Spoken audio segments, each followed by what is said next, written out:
I've been drawing for forever. Half of my pictures of me when I was younger were me coloring with my brother, me coloring with my grandma. And I've honestly wanted to be an artist pretty much my entire life. And so to now be doing comics or being able to make people laugh and talk about things I care about, it's been really great. We're here to go. For here. For here, all right. 493. Danny Donovan, an artist with ADHD, has channeled her creativity to help others with the disorder. Through her mental health comics on life with ADHD, her works have gone viral in online communities.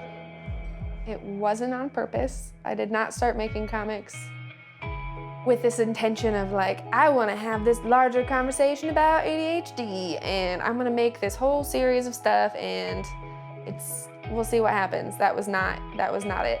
I had an interest in mental health comics forever. I found them like maybe 2 years ago and I just cried my face off finding some of these things that really, they weren't even sad. They just said something that I have felt my whole life and either never really thought about that much or hadn't processed or had never felt like someone else got it. And so that deep feeling really hit me. Danny was diagnosed with ADHD later than most, while a freshman in college.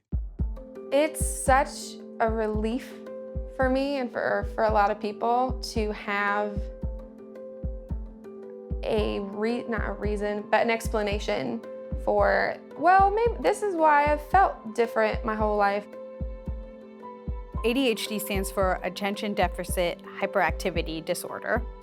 The newest nomenclature is either ADHD, Attention Deficit Hyperactivity Disorder, with hyperactivity or without hyperactivity. So, as best we understand ADHD, it is a different way that your brain sort of processes information and thinks.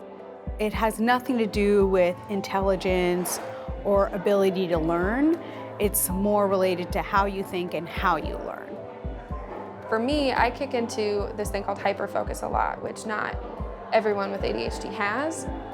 My brain gets so fixated on the thing that I'm doing that I forget, I say what time is, but don't realize how much time is passing, get into really like obsessive perfecting mode. So for design, for me, it's been, a blessing and a curse because I can stay up till 5 in the morning working on something that I'm really interested in and perfect it. I can't stop or my brain, gets angry. When I'm in the mood to make a comic, it's cathartic in a way that I get to talk about stuff that I haven't talked about before. As Danny began to explore this medium as a way to communicate about ADHD, her first foray went viral. I had this idea for drawing how my thought process works and the pattern that I've done so many times. It was so easy to draw because I do it constantly. I want people to know that I made it for them. I didn't try to make it to appeal to the widest amount of people that I could. It turns out there were a lot of people who liked it and that it applies to a lot of people. I knew pretty quickly, like, wow, this is a thing, because it was like maybe an hour in and it was at like 400 likes.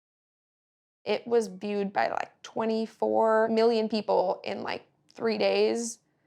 And so it was this incredible moment of me trying to add up, okay, how many giant cities is that? Like, is that New York plus LA plus Chicago? As far as just trying to even conceptualize how many people had seen this or how many people liked this.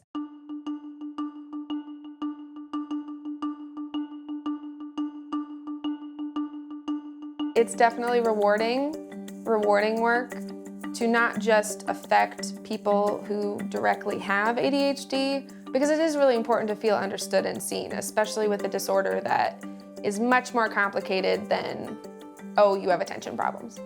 There's so much there. Along with the popularity of her comics in the ADHD community, she's seen her profile rise. I got hit up by Penguin Random House to do like a illustrated memoir of my childhood, which is crazy because that's on my bucket list, and I thought for sure that's one of the things that I'm like, I don't have the attention span to make a book. And so being able to do that, and so it's great and a little overwhelming because I have more things that I'm interested in that people want to collaborate on than I can possibly do. While these ADHD comics serve to show how people are affected by the disorder, she makes certain to mention it is not a diagnostic tool. I have specifically put in, if anyone asks me, does this mean I have ADHD? My response is always, no, not necessarily. If you look at my entire body of work as a whole and you're relating to most of them, if not all of them, you would go talk to a doctor to have people tell us that you're changing lives because people are getting help now. That's probably the best part. You can't feel what it feels like to be me, but I'm gonna try to help you get it. That's what I go for with my comics, and I think that's what we need to be aiming for kind of as a whole. It's very interesting, and I'm not gonna cry. I never felt like I was understood and seen. And so they say to make the kind of content that you want to see and that you wish you'd seen. And so I feel like I get to do that now, and it feels like such a privilege and purposeful work that I get to do all my favorite things. I get to feel like I'm helping people and improving lives.